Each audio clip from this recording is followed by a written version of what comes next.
purihin ng Diyos. Magandang umaga sa ating Diyos na buhay. At tayo dumulog muli sa ating Diyos na buhay, mga kapatid. At tayo manalangin. Hallelujah God, maraming pong salamat sa mga oras na ito na pinagkaloob mo, Ama. At kami dumudulog sa iyong banal na harapan upang kami gabayan at mag-aralan uli sa iyong mga banal na salita habang kami nag-aantay sa iyong pagbabalik, O God. Tulungan mo kami, ingatan mo ang iyong banglingkod na hindi magkabigkas hindi naaayon sa iyong mga kalooban, O God. At kayo po ang patuloy magbukas ng aming mga puso, ng aming mga kaisipan upang patuloy kami makaunawa sa iyong mga banal na salita. Salamat po sa iyo lamang patuloy pagpupuri, pagdakila at pagsamba sa pinakamalas pangalan ng anak ang aming Panginoon Kristo. Amen.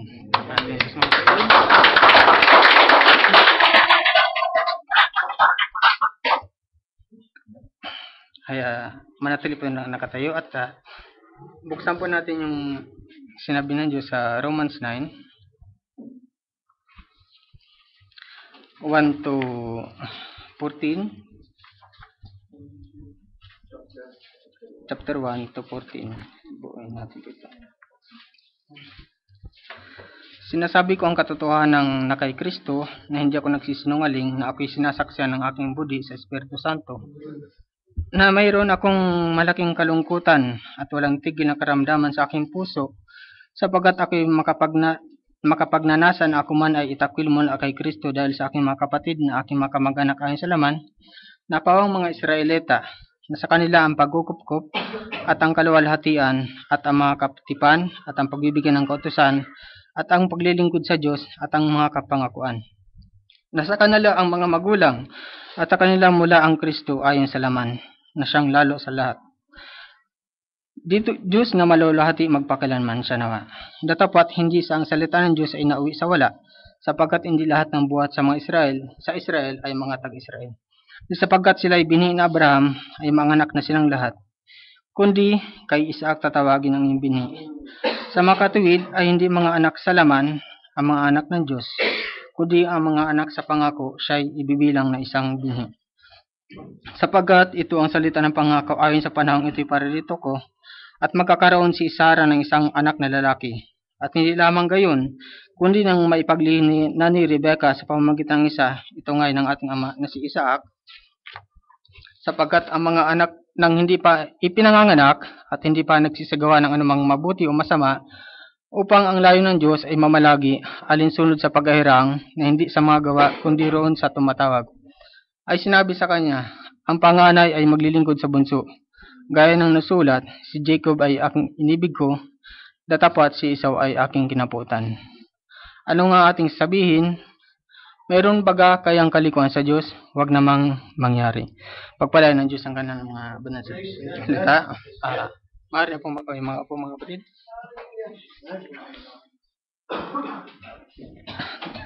Tunay na pag nakatayo tayo sa pulpit, andun yung kaba. Kasi nag-iingat tayo na makabigkas tayo ng mga hindi naayon sa kanyang kalooban. So ingatan tayo ng Diyos at maging matuloy ang kanyang gawain. Kinuha ko yung teksto dito sa Romans 9:13. Jacob I have loved, but Esau have I hated. Ito yung title natin ngayon. Dito binabanggit ni Paul na mayroong bini sa laman, may anak sa laman, may anak sa pangako. So, ang mga anak ng Diyos ay hindi ayon sa anak ng laman, kundi anak sa pangako. So, yun ang ini-emphasize niya dito. So, magkaroon tayo ng preview doon po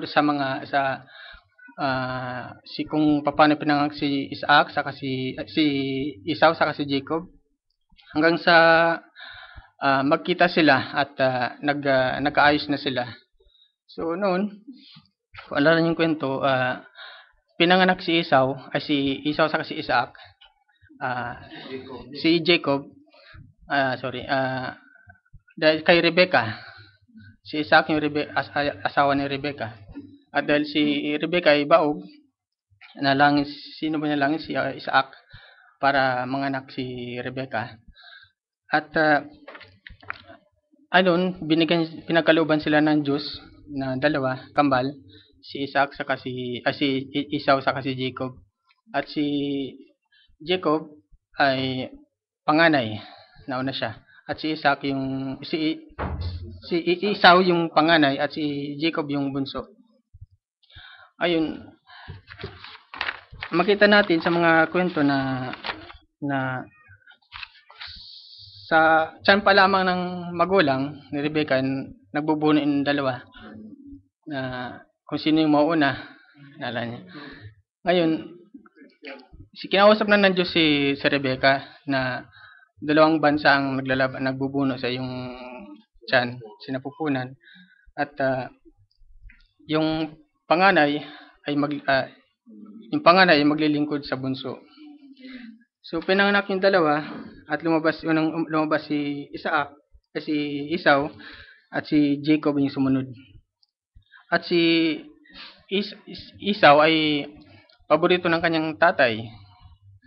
Si Rebecca ay si Esau ay paborito ng kanyang nanay.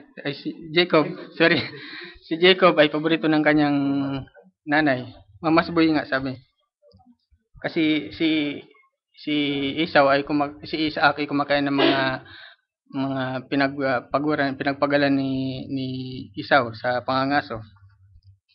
Ngayon, nakita natin na pinagbili ni Esau yung kanyang pagkapanganay. At ano sabi niya pa doon? At sinabi ni Esau nung galing siya mangangaso, narito ako'y namamatay. At saan ko mapapakinabangan ang pagkapanganay? So, wala siyang kapahayagan kung ano yung kahalagahan ng pagkapanganay. Pero kay Jacob, alam niya. Pinasumpa si Esau ni Jacob na sumpa mo ngayon na pagbibili mo sa akin yung pagkapanganay. Gayon ni walang halaga ni Esau ang kanyang pagkapanganay. Tapos, nag-asawa si Esau ng taga roon, mga Hittites, kay Basmat na anak ni Helon na Heteo. At yun ay nakasuma at hindi naging maganda sa paningin ng mga magulang. Tapos, dumating na yung point na malabo na yung mata ni Isaac. Marahil tinulot niya ng Diyos para mapunta yung blessing kay Jacob. At binless na siya. At sabi niya pa kay Isay, pero may dodo pa siya doon eh. Sabi niya, ang boses mo ay si Jacob, pero yung kamay mo ay kamay ni Esau. Sinabi niya bago siya i-blessing, sinabi niya, ikaw ba ay talagang tunay na aking anak na si Esau? Aking anak na si Esau, sabi niya. At sinabi ni Jacob, ako nga. So, although may pagdudupasyon, inilob na talaga ng Diyos. At binless na siya. Pansin natin sa Genesis 27:9, ang mga bayan ay maglilingkod sa iyo at ang mga bansa ay magsisuyukod sa iyo. Hilat ko yung sinabi ni Isaac. Maging Panginoon kanawan ang iyong mga kapatid at magsiyugod sa iyo ang mga anak na iyong ina. Sumpay nawa ang mga sumusumpa sa iyo at maging mapapalad ang mga magpapala sa iyo. So si Jacob ang magiging Panginoon ng kanyang mga kapatid, yung ina ng kanyang mga anak, pati yung mga anak-anak ng mga kanyang mga ina. At yung sa mga susunod pa. At yun, dahil doon nagalit si Esau na sabi niya, hindi baga matuwid ang pagkapangalan sa kanyang Jacob? Dahil sa una, kinuha yung kanyang pagkapangalan. Ito naman, kinuha yung blessings ng kanyang ama. Hindi mo pa ako pinaglaan ng basbas? Nanghihi pa siya ng basbas kay Isaac. At sumulat si Isaac, sabi niya, narito, Ito yung basmas ni Isaac kay Esau. Inalagay ko siyang Panginoon mo at sa kanya ibinigay kong lingkod ang lahat niyang mga kapatid. So si Esau magpapanginoon kay Jacob. Ayun, dahil doon kinapuutan ni Esau si Jacob, sinabi niya, papatay, malapit ang kaarawan ng kamatayan ng aking ama at siya ay aking papatayin. At doon nalaman ni Rebecca na papatayin niya si Jacob. Kaya pinapunta niya sa kapatid niya kay Laban. At sinabi niya, sinabi ni Rebecca kay Isaac, ako yamot na sa aking buhay dahil sa mga anak ni Het. Kung si Jacob ay mag-asawa sa mga anak ni Het, gaya ng mga ito, ng mga lupaing ito, ano pang kabuluhan ng aking buhay? So talagang hindi naging maganda yung mga ginawa ni Esau sa pag-asawa niya sa mga taga roon. Ngayon, dahil nakita ni Esau na hindi na maganda yung ginawa niya pag-asawa sa mga taga roon, makita natin nag-asawa din siya uli dun sa anak ni Ismael. So ano yung point ko na parang hindi niya alam kung ano yung ginagawa niya. Dahil nakita niyang hindi nakalugod yung kanyang mga anak niya sa mga asawa niya sa mga magulang, ay nag-asawa uli siya dun sa kanyang kapatid din kasi anak ni Ismael, sabi dun. At nabaroon si Esau kay Ismael at nag-asawa kay Mahalet, anak ni Ismael, anak ni Abraham na kapatid na babae ni Hanamot, bukod sa mga asawang meron na siya. So makita natin na wala talaga siyang revelasyon, kapahayagan kung ano yung kaalagan ng pag-aasawa. Pinsan niya po yung yung anak ni Ismael. Ngayon, pumunta na siya kay Laban at naglingkod siya doon ng 14 years plus 6 na taon. Yung nagkaroon na siya ng kaupahan. Nagipag-deal siya kay Laban na yung mga batik-batik at bibigay sa kanya. At total 20 years na. At doon, nung 14 years, may lungkot siyang naramdaman sa kanyang puso na siya ay babalik na sa kanyang lupa. Nagpaalam na siya kay Laban na papagpaalamin mo ako pagkat ako'y babalik na sa aking lupa. So, ayun, makita natin na nakipag-deal siya at naging mayaman si Jacob. Naging marami siyang inalagaan, mga tupa, kambing, mga baka, mga asno, ang dami. Naging mayaman si Jacob. Si Esau ay malapit niya ng mamet. Nagpasugo ng mga tauhan niya at nagpasabi na itong pagkasabi, at ang mga sugo ay nagsibalik kay Jacob, nagpagsabi, dumating kami sa iyong kapatid na kay Esau, at siya rin ay sumasalubong sa iyo, at 4 na raang tao ang kanyang kasama niya. Biro mo yun, 4 na raang tao yung kasama niya. Ano yung purpose niya? Ba't siya nagsama ng ganong karaming tao? Nawala kaya yung purpose niya nung nagsumpa siya na papatayin niya si Jacob? Na magkagayon, natakot na mainam si Jacob at nahapis. So, nalungkot, natakot talaga siya. Kaya nagpasugo siya ng mga tao niya na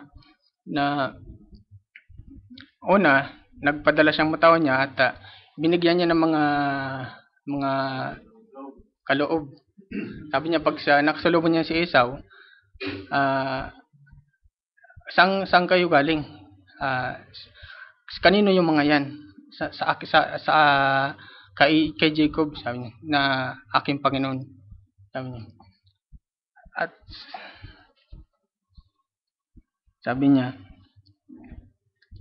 yung una, 3 kasang sinabihan niya. Yung una, sinasabi niya, At iniutos sa una na sinasabi, pagka ikaw ay nasumpungan ni Esau na aking kapatid, at ikaw ay tinanong na sinasabi, kanino ka? At saan ka paroroon?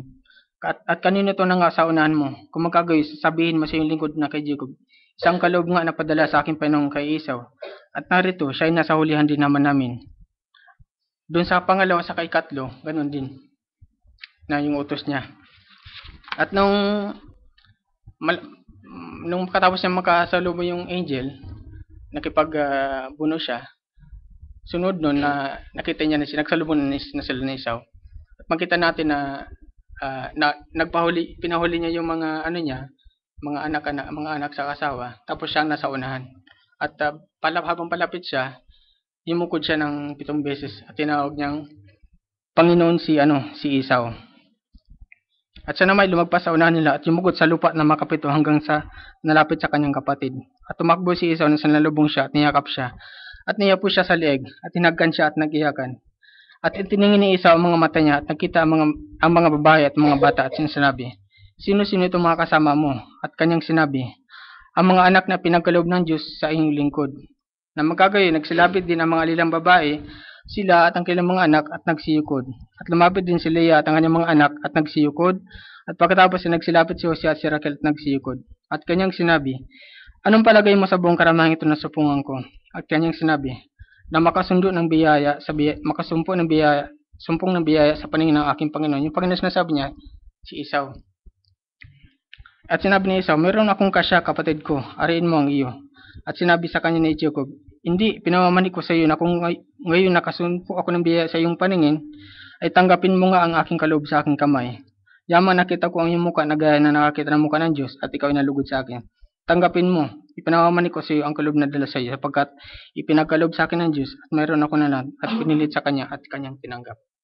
So yun yung buong nakita natin hanggang doon ako magpo-focus ng mga pagkukunan ng pag-aaral natin ngayon.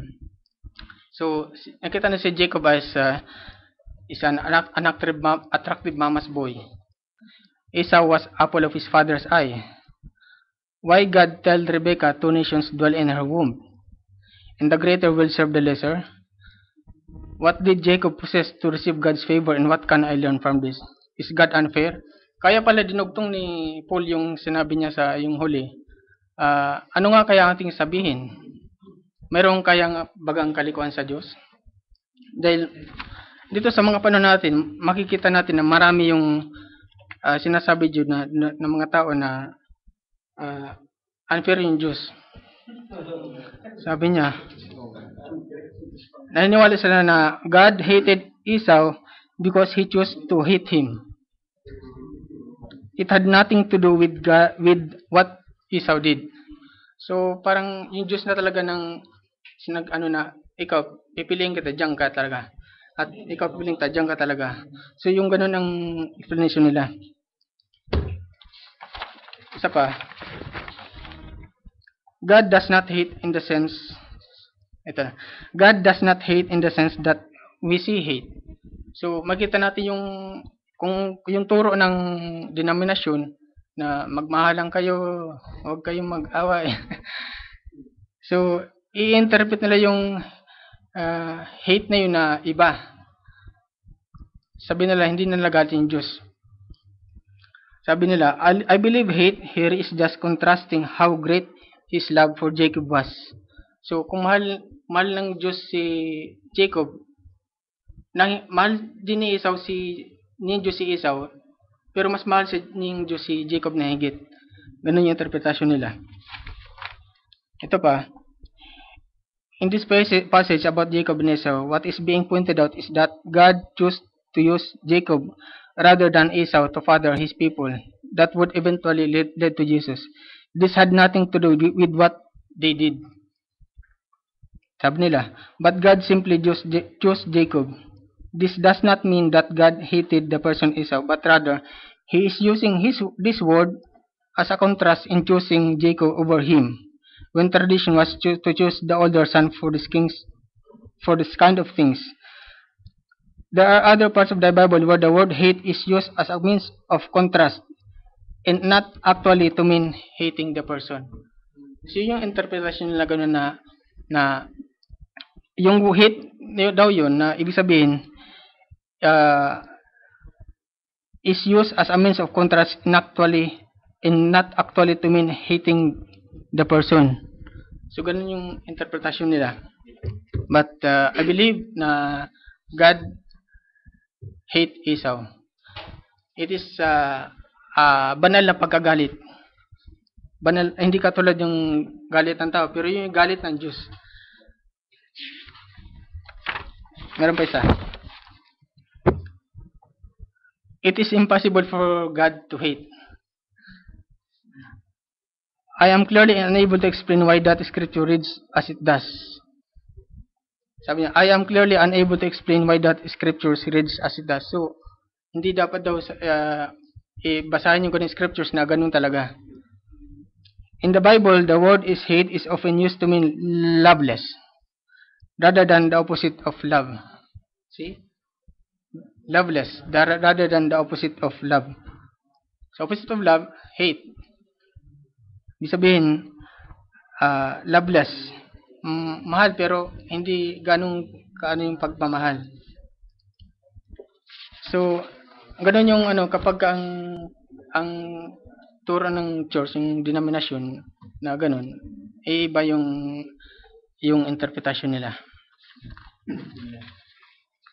So,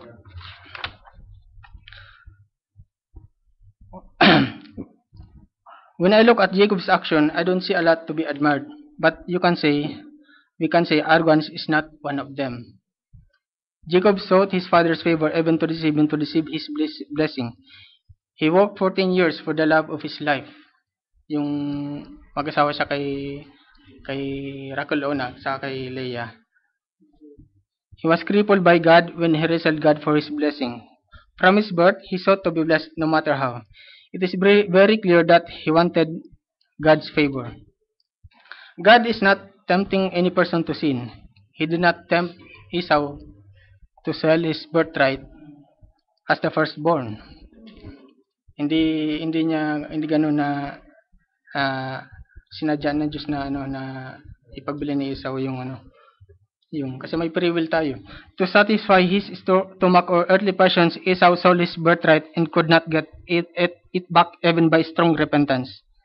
I believe God had a strong affinity to the blessings of the firstborn because it was pointing to Jesus.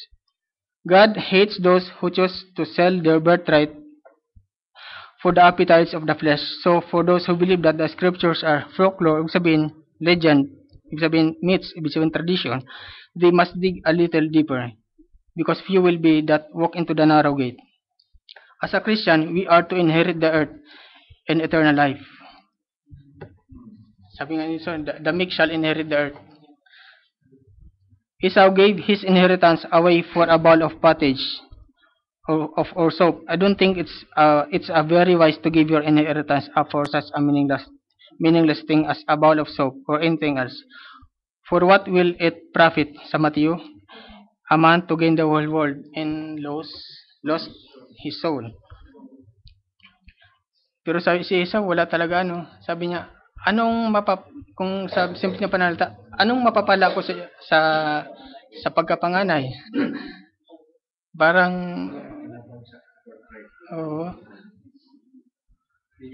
hindi niya alam.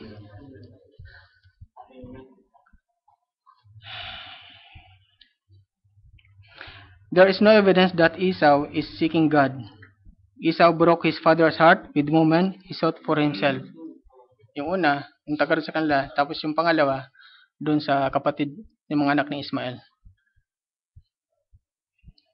Siguro inisip niya, ito na siguro yung gusto ng aking mga magulang. Posibleng ganun, no? Hindi niya alam, hindi yung kalooban ng Diyos. At alam ng mga magulang kung ano yung kalooban ng Diyos para sa kanilang mga anak.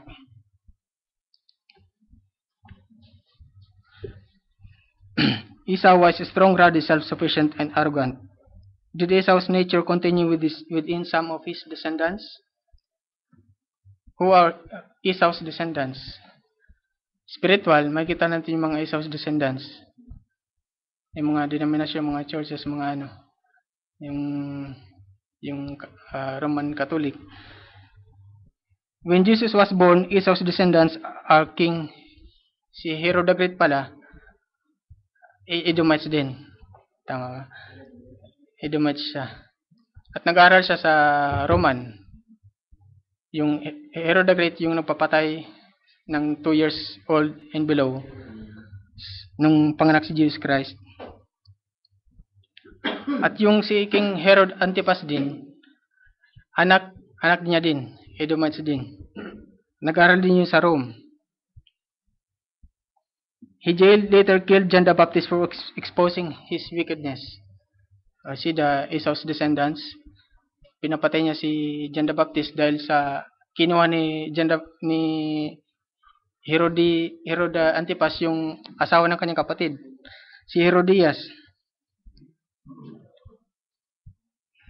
Can you see the arrogant nations and churches denominations like Esau and his descendants? When Esau changed his mind and wanted that blessing, there is no indication that he asked for repentance to God. Hindi. Bagos, nagsumpa pa siya na papatayin yung kanyang kapatid. See? Esau's descendants will be judged for what they will yet do as the end of age progresses. Di ba sa Obadiah, ganun yung sabi doon na and his Savior shall come up on Mount Zion to judge the mount high places of Esau, and the kingdom shall be the Lord's. If Esau's descendants will try to murder any of us, you may understand very clearly why God hated Esau. I'm talking to spiritual. yung di ba yung mga katuruan na ano sa mga magulang natin, sa mga kapatid natin, andun yung tinutukoy ko na papatayin spiritual.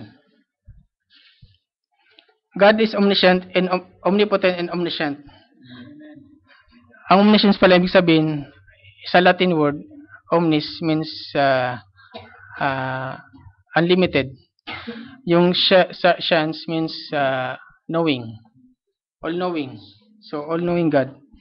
Before the foundation of the world, he knew already that what Esau will do. Alam niya na. Kasi si Jesus Christ, before the foundation of the world, inibig na siya ng Diyos. And to judge someone, ito yung nagsabi ng mga unbeliever, that is all-knowing, seems a little arrogant to me. Kasi inisip nila, unfair yung Diyos. Kasi pinili niya si Esau kasi kay Jacob kahit hindi pa sila pinapanak. Sabi nila, wala pang ginagawa. Ginajudge na. Nasa tiyan pa nga ano na. Mga ganun panalita. Love God for who He really is. Then, why wouldn't He love you too? I have never found in the Bible where there was someone who really loves God and God returned hate. Di ba? And if God says He hates someone, for sure, mayroon siyang dahilan. Hindi niya, na galit siya pero walang kadahilanan. Esau is a wicked man who held no value to eternal life. On the other hand, sa opposite side naman, we have Jacob who rightly sought after the better. We see Jacob in ourselves. We have, mayroon tayong pagpahalaga sa birthright na binigay sa atin ng Diyos, na bibigyan na tayo ng maluhating katawan.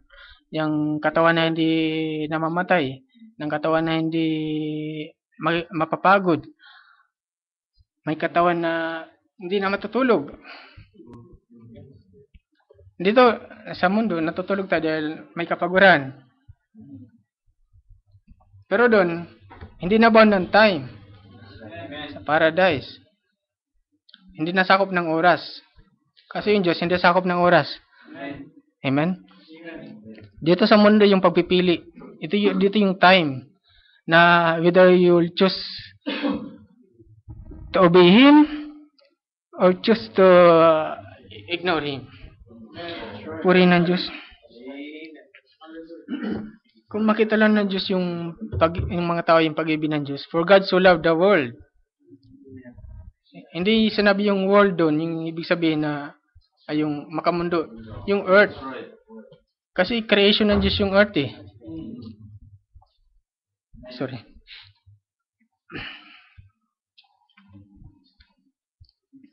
That His Son is only begotten Son, that whosoever believeth in Him shall not perish, but have everlasting life. Ganun yung pag-ibig sa atin ng Diyos. Purihin ng Diyos dahil nakita natin yung ganun mga banal salita, dahil talagang sabi nga kanina yung patotoo, ito yung biyaya na hindi masusukat ng salapi.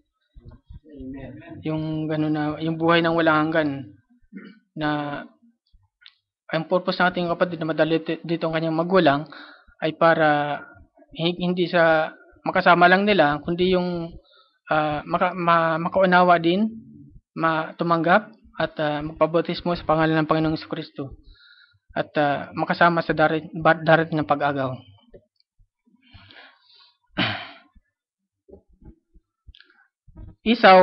Jacob wanted eternal life with God. He even wrestled with God over this issue and won because he was after God's heart. And Esau was only after the things of this carnal world, rather than seeking to know and have a relationship with God.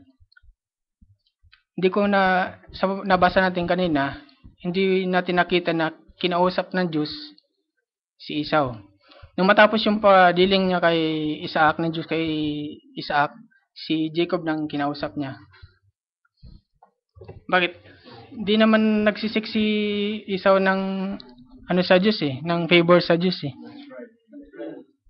Hindi naman siya lumalapit sa Diyos. Wala siyang holy thirst. God loves those who seek after the Spirit and separates those or makes enemy of those who seek after the flesh, thus doing evil. Kaya pala sabi ni Paul, ang mga anak ng Diyos ay hindi ipinanganak sa ayon sa laman, kundi ayon sa Espiritu. Unless a man be born again, he cannot see the kingdom of God. Unless a man is born of the water of the Spirit, he cannot even enter the kingdom of heaven. So yun pala ang requirement. Kaya pala kailangan ipanganak muli. Dahil hindi tayo ang mga anak sa laman, hindi anak ng Diyos eh, kundi yung anak sa pangako. At tayo yung nakita natin na tayo yung anak ng Diyos sa pangako. Hindi lahat ng Israel ay taga-Israel. Kundi yung ayon sa pangako. Di ba doon nakita natin inihiwalay ng Diyos yung magmula kay Abraham, kay Isaac, kay Jacob, Abraham, Isaac, tapos may kasamang Ismael. Sumunod Isaac, may kasamang Jacob. See the work of the devil. He is walking side by side. Grabe no. So yun. Purihin ng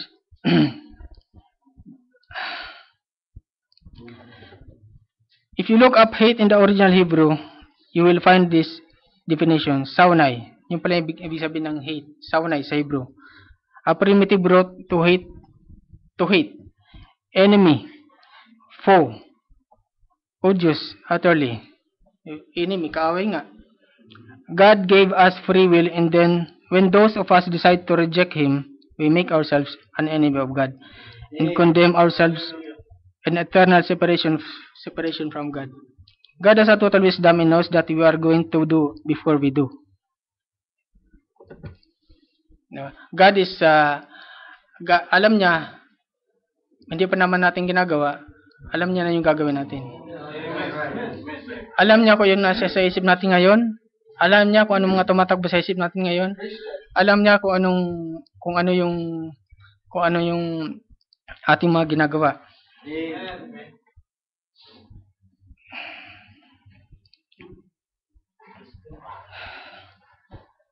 We still make our own choices. However, God already knew the choices we will make, for He is the only one with true total knowledge. In God's eyes, it is done.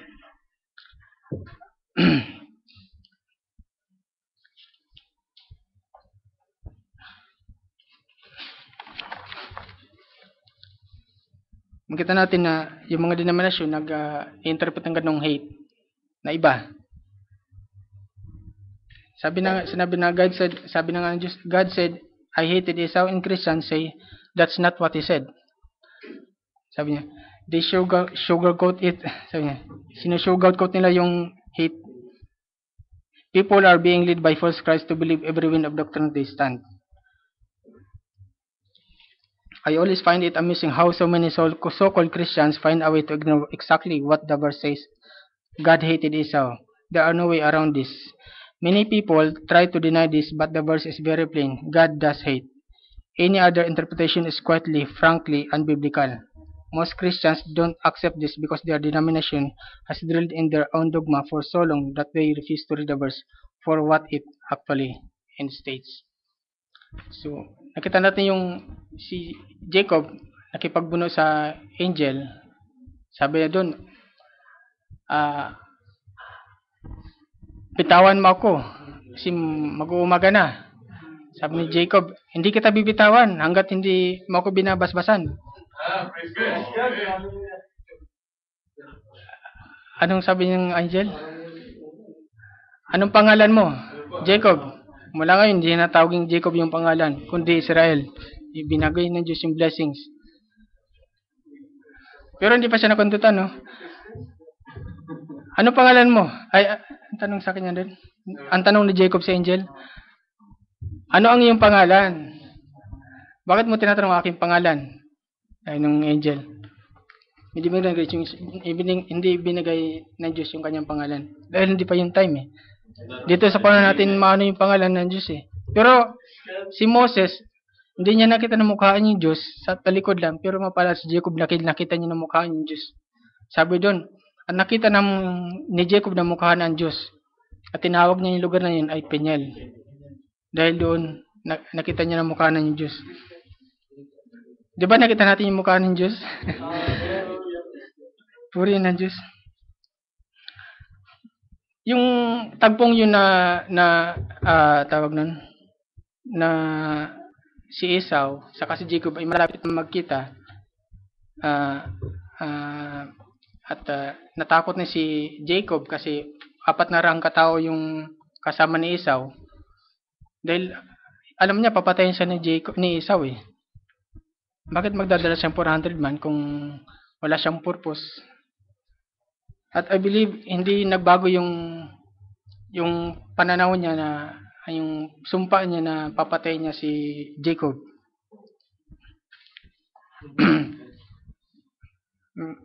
Yung pagtatapog yun, tinanan ni Jacob yung kanyang mga kayamanan, mayaman siya dun eh. Yung mga baka niya, 1,000 yata yun, no? Tininan niya yung kanyang kayamanan at malapit nang sila makita ni Esau. Makita natin sa darating ng panahon, ganun yung mangyayari.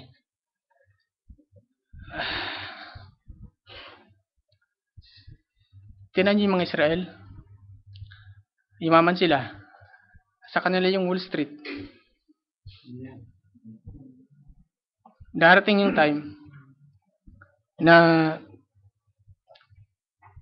si Jacob tapos na yung marahil yung sa Bible ay pinapakita talaga na hindi lang pagtitipo kundi pinapakita sa atin ng Diyos yun dahil ganun yung mangyayari.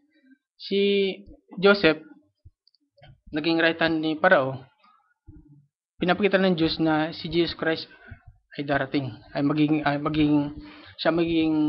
wala makakalapit sa Diyos hanggat hindi dumadaan sa kanya. Si Moses pinanganak nung time ni Parao, papatayin yung mga bata, pinapatay yung mga bata, pinapakitaan din na may darating na ganun din mangyayari. Pinapatay ni Herodes yung mga bata, 2 years old and below. So, nakita natin na ganun yung pinapakita ng Diyos. Dito sana makita natin na dito yung time na to,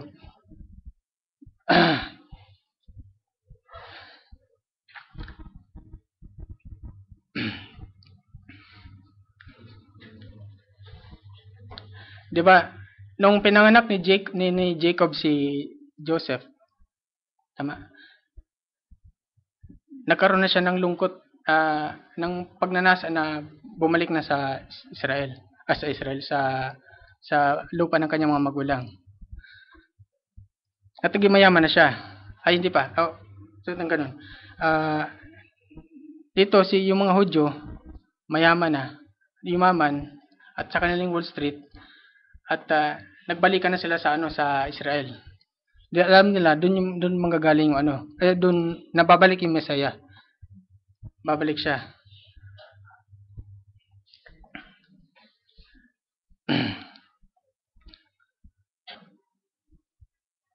Basahin ko na lang ito para mas maano natin. Jacob deceived his brother. He deceived his father. He done everything, but it is legally given this birthright to him because Esau had sold it. Then he worked for his father-in-law, and when Rachel had born Joseph, Jacob said unto Laban, Send me away that I may go unto my own place, into my country. See, he had a homesick feeling in his heart. Now watch. Jacob is longing to go back to his homeland. That's Israel. What Israel done? That's Israel. Jacob is Israel. See? And he became rich. Yung Israel, si Jacob became rich. Yung Israel, he became rich. But he was so worried because he was afraid Esau is coming after him. And he is watching his wealth. Just like the Jew will try to making this covenant with Rome. Using their money as a proposal. But Esau didn't need his money. Neither does Rome. The Rome got the wealth of the world in her hands.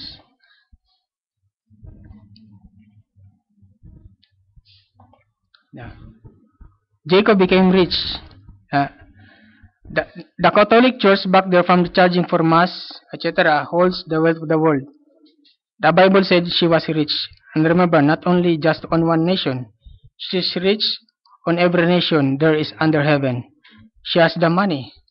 Now, what they don't have, Wall Street have, which is controlled by the Jews. Jacob became rich. When Jacob is on his way to return to his homeland and become Israel, he really had the wealth. But his wealth wouldn't buy anything to Esau. Watch natin itong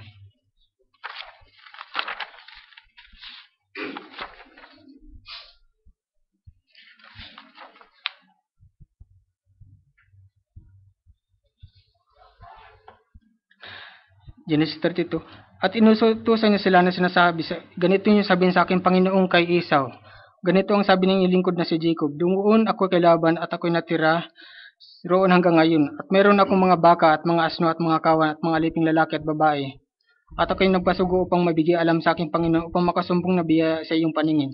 At ang mga sugo ay nagsibalik kay Esau, nagsipagbalik kay Jacob, na nagsipagsabi, dumating kami sa iyong kapatid ng kay Esau, at siya rin na maisumalsalubong sa iyo, at 400 tao ang kasama niya. Na magkagayon, natakot na mainam si Jacob, at nahapis. Sabi, tunod natin sa baba.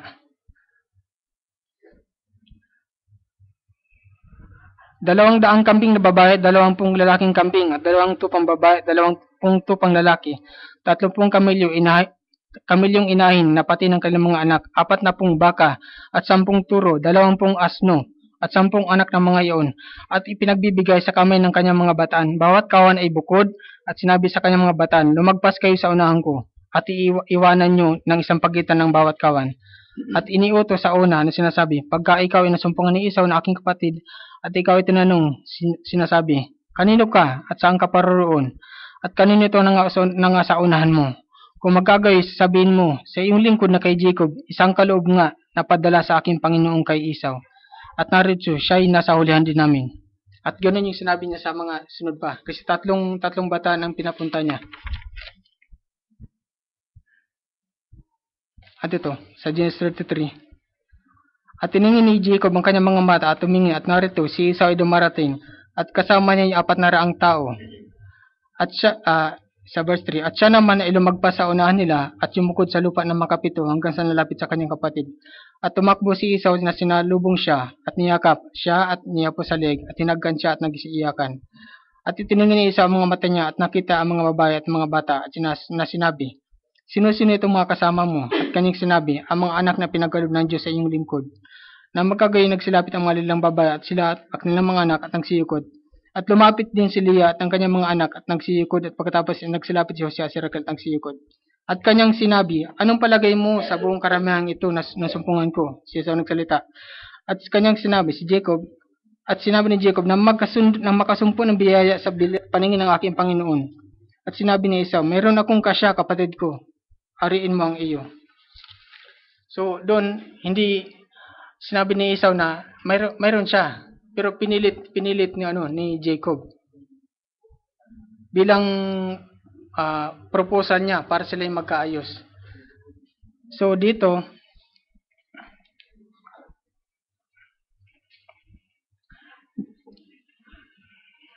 but his wealth wouldn't buy anything to Esau. Esau had it too. Jacob is of God, and Esau hated by God. Israel is of God, and Rome hated by God. The Antichrist. See? Now, they will consolidate together on the money. The Roman power will take the Jewish power. So, kukontrol ng yung Rome yung pera ng mga Hudyo. Nasa kanila yung kapangyarihan. And after 3.5 years, they will break the covenant. See?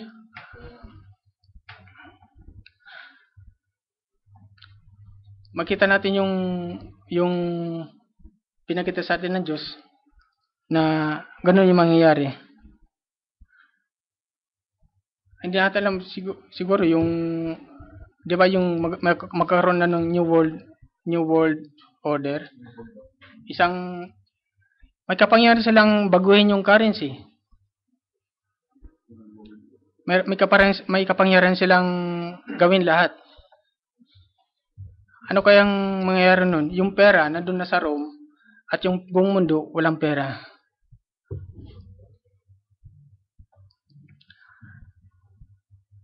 Ano mangyayari sa mga malaking kumpanya? Ano mangyayari sa mga komersyo? Ayan. Control na nila. Kaya doon mangyayari yung hanggat wala kang tatak, hindi ka makakabenta, makakapagbili. Bakit? Nasa kanila yung control.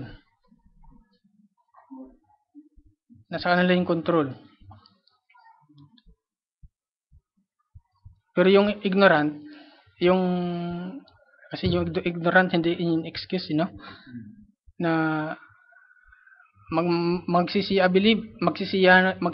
magagalak pa yung mga hindi manampalataya nun dahil nakita nila yung nakaupo na sa templo. Pero yung foolish virgin, kawawa na nun.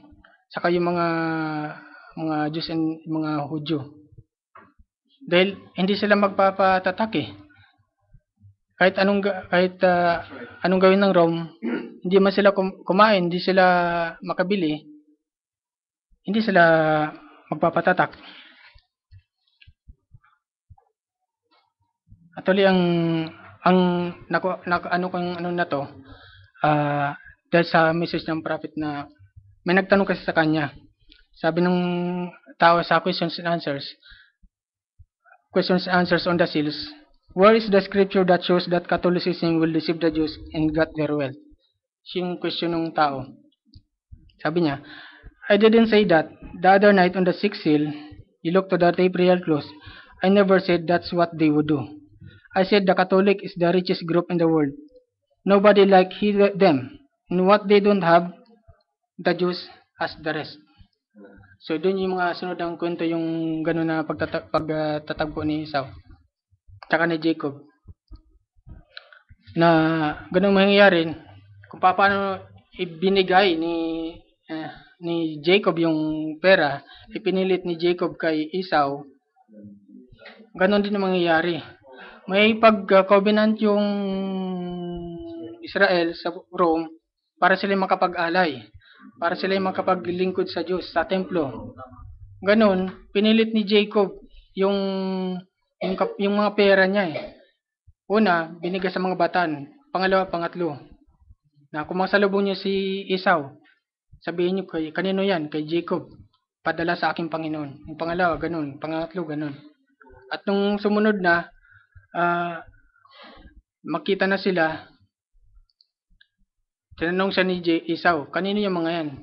Kasi simpleng pananalita sa iyo. Para tayo, hindi niya sinabing para tayo magkabati, pero ganun yung purpose niya. So, ganun yung pinakita sa atin ng Diyos. Pinupuri ng Diyos. At basahin ko ulit yung blessing ni Isaac kay Jacob.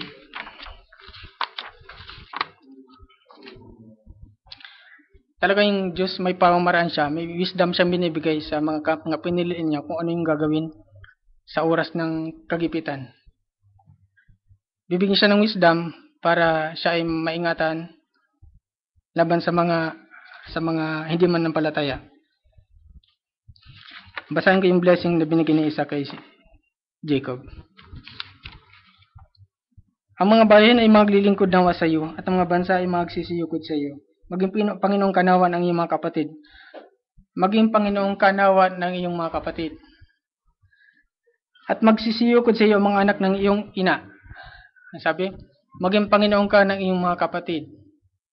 At magsisiyukod sa iyo ang mga anak ng iyong mga ina. Yung pangalang blessing niya kay Esau. At sumagot si Isaac sinabi kay Esau, narito, inilagay ko siyang Panginoon mo, at sa kanya ibinigay kong lingkod ang lahat niyang mga kapatid. So, si Esau magpapanginoon kay Jacob, at siya ay maglilingkod sa kanyang kapatid. Tingnan natin yung ginawa ni Jacob. Nung malapit sila magkita.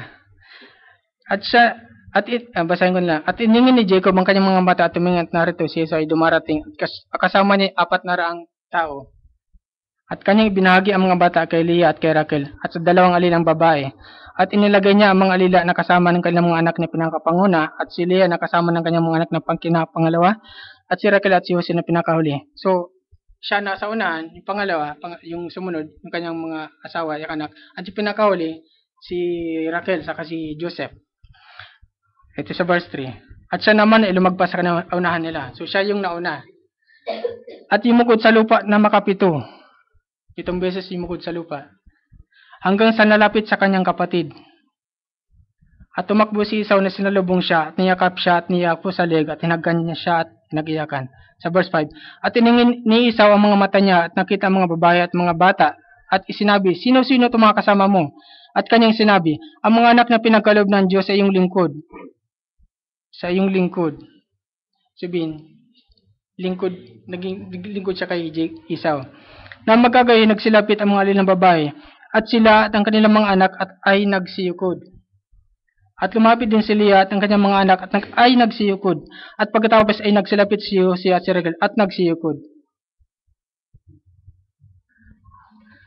Although, alam ni Jacob yung blessing na binigay ni Isaac sa kanya, yung wisdom na binigay ng Diyos kay Jacob para siya ay hindi patayin ni Esau. Bukod doon sa mga blessings na mga kaloob na binigay niya, yun yung wisdom na binigay ni ang Diyos kay Jacob para siya hindi mamatay. Yung mga asawa niya, yung anak niya, nagsiyukod. Sabi ni Esau, si Isaac kay Jacob, maging Panginoon ka ng iyong mga kapatid. At ang anak ng iyong mga ina, ang mga anak ng iyong ina ay maglilingkod sa iyo. Pero si Esau, alam ni Esau na siya ay magpapanginoon kay Jacob. Siya ay maglilingkod kay Jacob. See? Yung marahil niisip ni Esau, hindi naman pala totoo yung pangako ng ama ko eh. Tingnan mo, ganun yung ginawa ni Jacob. Yumukod sila sa akin. Pati yung kanilang mga anak nagsikod. Hindi niya alam. Di ba? Kaya nga, kung para malugod yung kanyang mga magulang sa kanya, una, nag-asawa siya sa kanyang mga taga-ron. Ngayong hindi na makita yung nalugod yung kanyang mga magulang sa kanyang mga asawa, nag-asawa uli siya kay Ismael, sa anak ni Samael.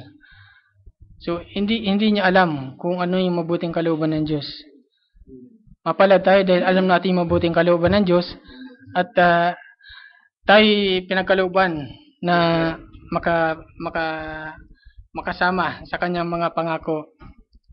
Purihin ang Diyos dahil doon lamang po din ng ating Diyos sa kanyang mabundang salita. At nawa, magbalik loob kayo sa Diyos at humingi ko ng kung ano man yung aking napagkit sa medyo